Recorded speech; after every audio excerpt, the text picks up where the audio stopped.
तो नमस्कार भाइयों। तो मेरी तरह आप में से भी कुछ लोग आज रीट का पेपर दे के आए होंगे। तो आपको पहले रीट का पेपर दिखाता हूँ। सबसे पहले जो लोग नहीं दे के आए ना, वो रीट का पेपर देखो।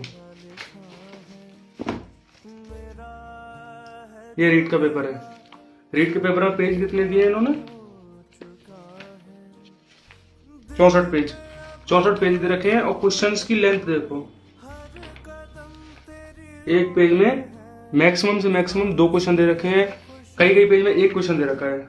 तो मैं आलोक राज जी से ये पूछना चाहता हूँ कि आप ये बताइए कि आप ये रीट का एग्जाम ले रहे हैं या आरएएस का ले रहे हैं। लेवल तो होता है ना पेपर का, ना तो ये समझ में आ रहा है कि एग्जाम इजी है, मॉडरेट है, हार्ड है, कैसा एग्जाम है, इसका कुछ पैटर्न ही समझ में नहीं आया किसी को।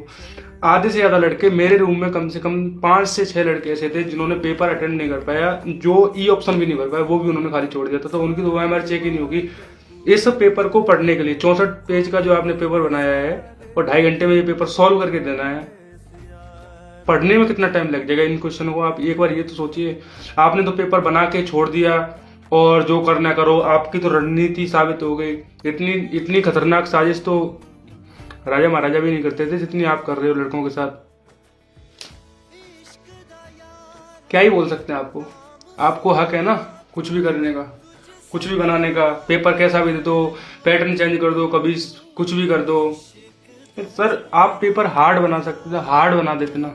इतना बड़ा पेपर देने की क्या जरूरत है आपको कि आपने पूरा सिस्टम ही चेंज कर दिया। इतने बड़े बड़े क्वेश्चन दे रहे हो, हर क्वेश्चन में 3 ऑप्शन 4 ऑप्शन, जो सबसे अधिक सही हो उसको छांटिए, या कथन निष्कर्ष दे रहे हो आप, ये करो वो। मतलब आप एक अनुमान लगाइए कि आप ऐसा पेपर दोगे तो उसको पढ़ने में कितना टाइम लगेगा। एक टाइम भी तो होता है ना। ऐसा तो है नहीं कि आंसर रट के जा रहे हैं कि जाके पढ़ा आंसर सीधा ही टेक दिया। उसको पढ़ना तो पड़ेगा कम से कम। उसको पढ़ने में ही आपको 2 मिनट लग रहे हैं तो आप क्वेश्चन कब करोगे? 150 क्वेश्चन भी करने हैं, उनको पढ़ना भी है, उनको हल भी करना है। तो मेरा सभी भाइयों से हाथ जोड़ के निवेदन है कि आलोक राज जी के लिए सभी लोग टैग करो, वीडियो बनाओ, कुछ भी करो, उनको एक बार ये चीज बताओ तो सही कि आप कर क्या रहे हो लड़कों के साथ। ये खिलवाड़ मत करो। अगर आपको वैकेंसी नहीं निकालनी है तो मत निकालिए वैकेंसी। कोई जरूरत नहीं है इस प्रकार करने की आपको कि आपका नाम हो रहा है कि हाँ आपका तो नाम हो गया कि ऐसा पैटर्न बना दिया, ये कर दिया, वो कर दिया। लड़कों को पूछो, उनको पूछो जिनके पास एक ही वैकेंसी थी, 1 साल से एक ही वैकेंसी की तैयारी कर रहे हैं, उनसे पूछो जाके।